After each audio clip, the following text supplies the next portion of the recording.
Hello there, ladies and gentlemen, Sigval here, welcome back to another video. So in this one we're gonna have the DC Universe Superman with the Beta Club equipped. I'm not showing the artifact at the start of the video because I forgot to turn on the goddamn audio for the fights, my bad.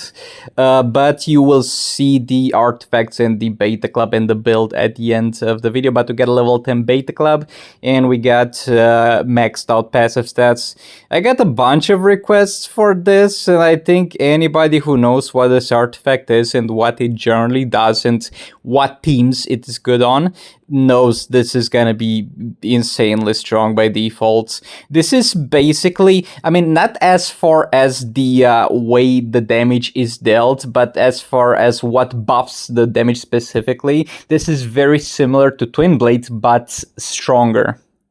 Because it gets buffed by kind of the same things, but benefits a lot more from crit damage and damage buff, because it's applied twice, once on the basic hit that's triggering it, and the second time on the dot value. And yeah, it is absolutely insane amounts of damage, and it is to be expected, because like this is basically Raven combined with Raiden. Like when you use Raven, you get damage against target, you put a Raiden in there, he gets a damage buff, and this guy gets both of them without having to have any help from Raven.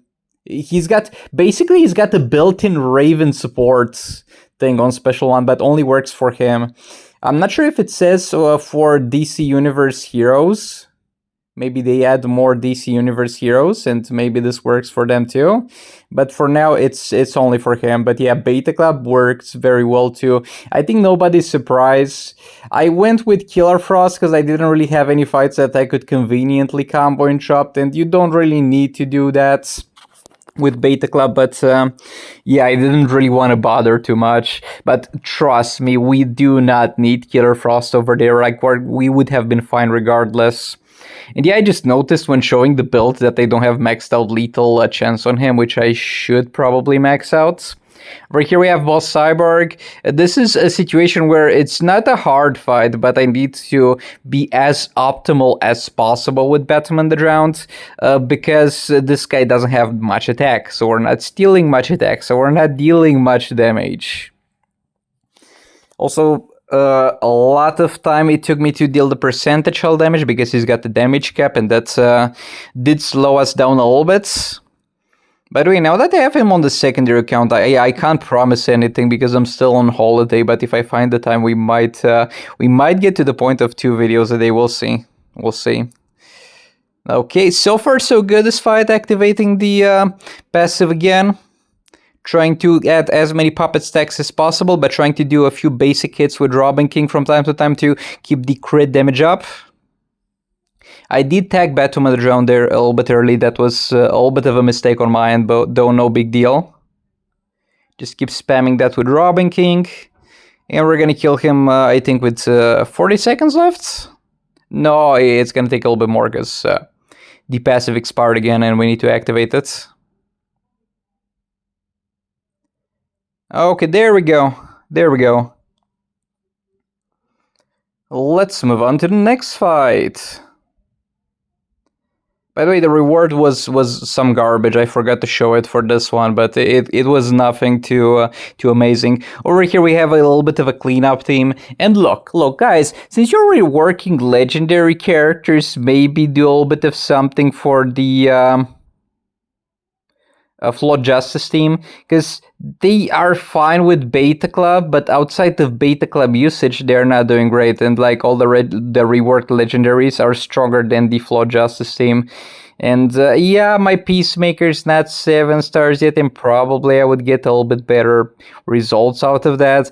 But they are significantly weaker than Orm, Scorpion, Shazam, Superman, and a lot of stuff like that. Like they feel like they need a little bit of a rework. And like on one hand, there used to be an argument like, hey, not every single team needs to deal 2 billion damage. But at this point, we got so many teams that deal 2 billion damage. Like if you have a maxed out account, you can probably get away with using up to 10 different teams to deal 2 billion damage without even having any pay-to-win artifacts, only with the free artifacts. So it's a little bit of a standard at this point that we get the 2 billion damage, and they're kind of struggling. And I really like this team. I really like the gameplay of this team. I like the characters. I like to combo intro up with Black Adam. They are just not pulling in the numbers, sadly. But yeah, there we go. That guy's dead. Let's move on to the next fight. Over here we have Starfire. She has crit immunity. So because we have crit immunity, though, I'm kind of regretting it. Like there's two things you can do against crit resistance and crit immunity. You can do level 1 Dark Metal cards, which for crit resistance is gonna guarantee crits, but for crit immunity is gonna guarantee some crits, but it's gonna stay in the same place for longer. And with level 10 Dark Metal cards, you're gonna get guaranteed crits basically against crit immunity too, but it's gonna stay for such a short amount of time. And yeah, I have a level 10 one over here, and I'm not so sure of my choices, as you'll see. And we have Beta Club on Raiden. Yeah, Raiden there, and bam, it disappears straight when I tagged in, which is just sad. Get Raven back in. Bam, doing our special. I get Dark Metal cards there. And we do a little bit of a jump attack. By the way, when using this team, somebody at some point, I mean, I had a couple of comments like this when I was doing tagging from a block, which is when you block, you let the enemy hit you, and at the same time you tag in a different character, and I was doing it from a keyboard from PC. And now I'm doing it on the phone, and obviously it's a little bit harder than on PC, but it's definitely doable. And as I do it more, I'm getting a little bit better at it, and it's getting easier. So what you basically have to do is you hold the phone like you normally hold it, but you go ahead and you have your 2 thumb fingers that I suppose you're using. I suppose everybody's holding the phone and using their 2 thumb fingers, and you can get the left hand pointer finger, like the next one after the thumb finger, and you press the tag while you're holding block with the other finger. And that part is kind of the easy part. The harder part is to not press anything wrong with all the fingers you got on the screen and do a jump attack or a swipe or whatever you want to do. If you do a tap attack, then that's not going to be ideal, and that's a mistake that's kind of happening to me a few times, but I'm getting better at it. And honestly, it's not even that awkward to switch the index finger and press a character to get tagged in. Like, it's not that hard. And I've been playing for the past few years, like mostly on PC, and I might be able to kind of do it on phone. So you guys can do it too. Just trust yourselves. And as usual, we got garbage rewards. Thank you so much for watching. I'll see you on the next one. Goodbye.